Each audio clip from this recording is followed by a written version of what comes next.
Hello guys, welcome back to my channel. मैं हूं तस्मान Reena and शुरू करते हैं मेरा रिएक्शन वीडियो। आज मैं रिएक्ट करूंगी trending star Kesari Lal Yadav and साथ में अंतरा सिंह प्रियंका। ये दोनों मिलकर बहुत ही अच्छा गाना रिलीज किया है, यानी कि सॉरी रिलीज नहीं, गाना गाए है एंड गाने का नाम है रोजे रोजी चाहिए।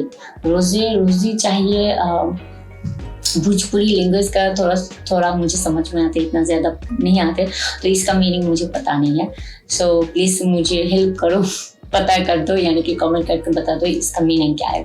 एंड ये भोजपुरी सॉन्ग है 2021 एंड ये भोजपुरी क्या बोलते हैं, ये गाने रिलीज हुआ है ऑडियो सॉन्ग आई थिंक अक्टूबर की 4 तारीख में, यानी कि एक दिन आगे में, एक दिन पहले में आदिशक्ति फिल्म से ये गाने रिलीज हुआ। एंड प्रियंका सिंह, अंतरा सिंह प्रियंका ने गाए हैं केसरी लाल यादव के साथ। एंड यहाँ पे लिरिक लिखे है पवन पांडे और म्यूजिक श्याम सुंदर। एंड क्या बोलते हैं कुछ नहीं, गाने सुनते हैं, ठीक है। So guys lettuce play. क्या तुमने कभी किसी से प्यार किया? क्या तुमने किसी को दिल दिया? क्या उसने पलट के तुम्हें प्यार किया? का बोल रहे? पीछे देखो। जानू तू एजिगिया हमार बियाह होता, कपार पीटे जब बैठ के कराला बैजाला। ए मुझसा बोलबा करिया तक का हो गइल, सरकारी नौकरी करेला तब का सुनो।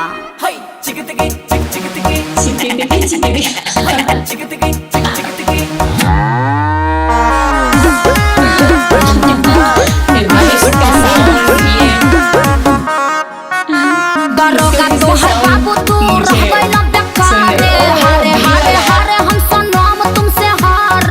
कोई हाली कहे कि सरकारी नौकरी ले लो। दरोगा तोहर बाबू तू रह गइल बेकार। हारे हारे हारे हम सनम तुमसे हार।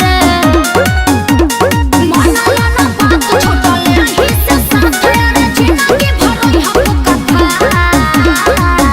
अब हम का बोली, हमरा तो बुझाते नहीं के, तहनी के बुझाता। तहार दर्द हमनी के कहते हैं, सुना।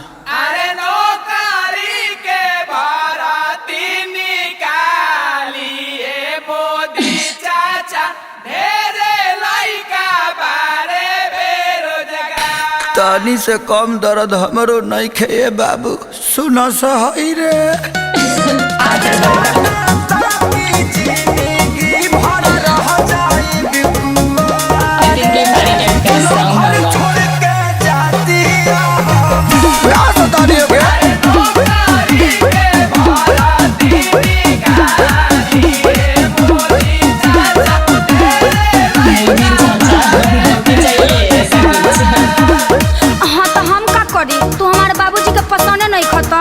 अरे तो तोरा बाबूजी के हमरा पर रहे के बा कि तोरा रहे के बा? अरे हमरे रहे के बा, लेकिन बोला तू का करी।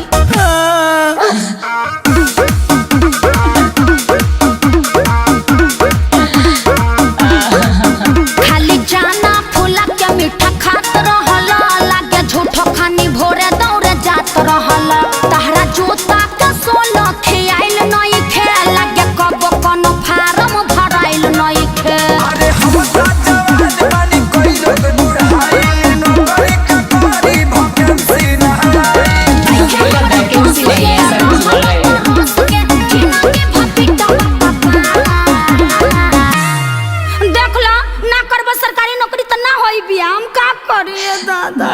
अरे तो एगो हवाई बनी सरकारी नौकरी के चक्कर में कितना लोग के चूर छोड़ता।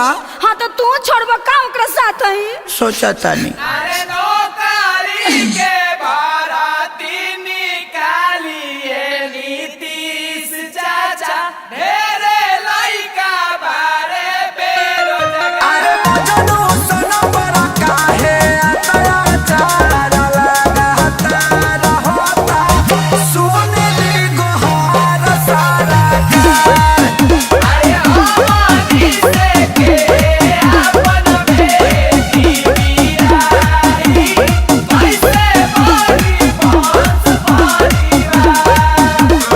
ए चुपा, ई तो निकम्मा पड़ले बा, साथे साथे तू लोग भी निकम्मा बनबा। ये किसका साउंड है?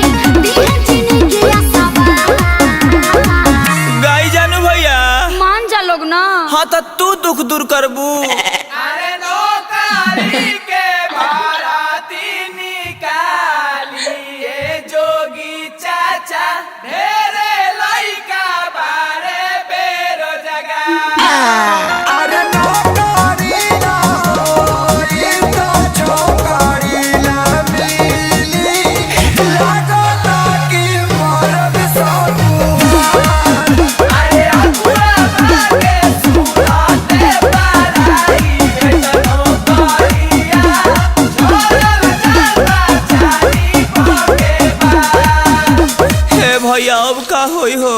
अब मारे मुँह के परी हाँ, ई रहन रही तो कबो माथे मोर ना चढ़ी।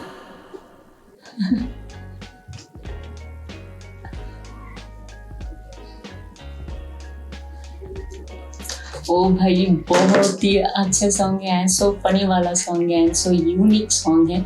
इस तरीके से गाने अभी तक मुझे लगता है कोई सिंगर ने अभी तक नहीं ट्राई नहीं किया, पर केसरी जी ने ये फर्स्ट टाइम इस तरीके से गाने गा रहे, बहुत ही अच्छा गाने अभी तक ये वीडियो नहीं आया, ये सिर्फ ऑडियो सॉन्ग है, पर यहाँ पे कुछ दिखाया कि रिकॉर्डिंग कर रहे ये इस क्या बोलते हैं रिकॉर्डिंग वाला कुछ सीन यहाँ पे देखा है। पर मुझे लगता है कि ये गाने पे फीचर क्या बोलते हैं फीचरिंग में रहेगा अनीशा पांडे। तो अनीशा पांडे के साथ केसरी जी जितने गाने गाए, सो फनी वाला, सो कॉमेडी वाला, सो मेलोडियस सॉन्ग होते हैं एंड सो ट्रेंडिंग वाला सॉन्ग होते हैं। आई थिंक ये सॉन्ग भी बहुत ही ट्रेंडिंग में जाएगा एंड सो ज़बरदस्त एंड सो पसंद करोगे आप सब लोग ये गाने सुनकर। जब ये वीडियो आ जाएगा ना तो मुझे लगता है कि ये धमाका मचा देगा केसरी जी। बहुत ही अच्छा वॉइस है, सो अमेजिंग वॉइस केसरी जी का, सत्येंद्र सिंह प्रियंका इतना क्लियरली गाए हैं ये गाने, इतना स्ट्रांगली गाए हैं एंड स्ट्रांगली लिरिक्स है, सो ऑसम, सो वाओ। सो ये था मेरा आज का रिएक्शन वीडियो। हाँ, मैं वेट कर रही हूँ ये क्या बोलते हैं गाने का वीडियो जब आ जाएगा तो तब भी मैं रिएक्शन दूंगी। एंड आज तो मैंने दे दिया ऑडियो सॉन्ग पे, तो जो भी हो प्लीज़ सपोर्ट करो, ये वीडियो को लाइक कमेंट एंड शेयर कर दो। और साथ में अगर आप केसरी जी का बहुत बड़ा फैन हो तो प्लीज़ जल्दी मेरे चैनल को सब्सक्राइब कर दो। और मेरा दूसरे चैनल भी है भोजपुरी रिएक्शन चैनल, उस चैनल को भी ज़रा सा करके प्लीज़ प्यार दो, सपोर्ट करो एंड वीडियो को लाइक कमेंट एंड शेयर कर देना। सो आज मैं चली जाती हूँ, फिर मिलेंगे नया वीडियो के साथ। सो तब के लिए bye bye, take care and Allah हाफिज़।